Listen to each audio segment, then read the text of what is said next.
V Malebné Telči už více než 10 let naše firma AlphaHeat.cz vyrábí takové žárobetonové tvarovky. Jsme v prostorách bývalé lidové malírny v Telči, kde se před mnoha desítkami let vyráběla taková krásná keramika, která se ručně malovala, a my využíváme jednak prostor bývalé lidové malírny a jednak umu zdejších lidí, kteří ručně vyráběli, a my vyrábíme ručně také. Tvarovky vyrábíme ze vlastních směsí, podle našich vlastních receptur. Víme tedy přesně, co do tvarovek dáváme, a můžeme tedy ručit za jejich kvalitu. Naše žárobetonové tvarovky se používají jako výzdívka kotlů na biomasu.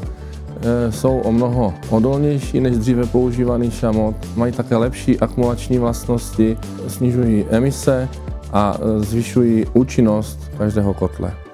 Vyrábíme i malé série tvarovek, protože jde o ruční výrobu, jsme schopni vyrobit i velmi komplikované tvary a také středně velké série. A kromě toho vyrábíme také stavebnice peci Ignis na pečení chleba, pici a dalších potravin.